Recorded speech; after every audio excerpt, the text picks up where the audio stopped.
ರಾಜಿ ಪೂರಿ ಮಾಡಪ್ಪಿ.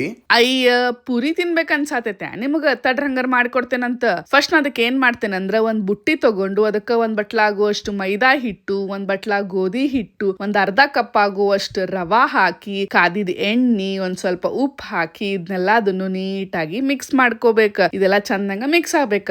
ಆಮೇಲೆ ಸ್ವಲ್ಪ ನೀರ್ ಹಾಕುವಂತ ಹಿಟ್ಟನ ಚಲೋ ತಂಗ ನಾದ್ಕೋಬೇಕ. ಒಂದ ಸರಿಗೆ ಬಾಳಷ್ಟು ನೀರ್ ಹಾಕ್ಬಾರ್ದ, ಯಾಕಂದ್ರೆ ಹಿಟ್ಟು ಅಳಕ್ ಆಗ್ತೈತಿ. ಹಿಂಗ ನೋಡ್ಕೊಂಡು ನಿಮ್ಗೆ ಎಷ್ಟ್ ಬೇಕಲ್ಲ ಅಷ್ಟ್ ನೀರ್ ಹಾಕೊಂಡು ಹಿಂಗ್ ಚಂದಂಗ ನಾದ್ಕೊಂಡು ಒಂದ್ ಹದ ಬರೋ ಮಟಾನು ಮ್ಯಾಲೆ ಒಂದ್ ಸ್ವಲ್ಪ ಎಣ್ಣಿ ಹಾಕಿ ಇನ್ನೊಂದ್ಸಲ ಚಂದಂಗ ನಾದಿ ಒಂದ್ ಪ್ಲೇಟ್ ಮುಚ್ಚಿ ಒಂದ್ ಅರ್ಧ ತಾಸಿದ್ನ ನೆನ್ಯಾಕ್ ಬಿಡ್ಬೇಕ. ಈಗ ಈ ಕಡೆ ಒಲಿ ಮ್ಯಾಲೆ ಒಂದ್ ಬಾಳ್ಗಿ ಇಟ್ಟು ಅದಕ್ಕ ಎಣ್ಣಿ ಹಾಕಿ ಮೀಡಿಯಂ ಉರಿ ಒಳಗ ಎಣ್ಣಿನ ಕಾಯಕ್ ಬಿಡ್ಬೇಕ. ಒಂದ್ ಅರ್ಧ ತಾಸ ಆಗಿಂದ ಪ್ಲೇಟ್ ತೆಗೆದು ಹಿಟ್ನ ಇನ್ನೊಂದ್ಸಲ ಚಂದಂಗ ನಾದ್ಕೊಂಡು ಅದ್ರಾಗ ಹಿಂಗ ಸಣ್ಣ ಸಣ್ಣ ಉಳ್ಳಿ ತಗೊಂಡು ಅದನ್ನ ಹಿಂಗ್ ಚಂದಂಗ ಒತ್ತಿ ರೌಂಡ್ ಶೇಪ್ ಮಾಡ್ಕೊಂಡು ಈಗ ನೆಲಕ್ಕೆ ಒಂದ್ ಸ್ವಲ್ಪ ಎಣ್ಣಿ ಹಚ್ಚಿ ಚಂದಂಗ ಲಟ್ಟಣ್ಗಿಲೆ ರೌಂಡ್ ಶೇಪ್ ಕೊಟ್ಟು ಲಟ್ಟಿಸ್ಕೊಂಡು ರೆಡಿ ಇಟ್ಕೋಬೇಕ. ಈಗ ನಾವೇನ್ ಒಲಿ ಮ್ಯಾಗ ಎಣ್ಣಿ ಕಾಯಕ್ ಇಟ್ಟಿರ್ತೀವಲ್ಲ ಅದ್ ಚಂದಂಗ ಕಾದಿರ್ತೈತಿ. ಮಾಡಿದ ಪುರಿನೆಲ್ಲ ಅದನ್ನು ಎಣ್ಣಿ ಒಳಗ್ ಹಾಕಿ ಹಿಂಗ್ ಚಂದಂಗ ಎರಡೂ ಕಡೆ ಬೇಯಿಸ್ಕೊಂಡ್ರ ಮಸ್ತ್ ಅನು ರುಚಿ ಆಗಿರೋ ಪುರಿ ರೆಡಿ ಅಕ್ಕಾವ.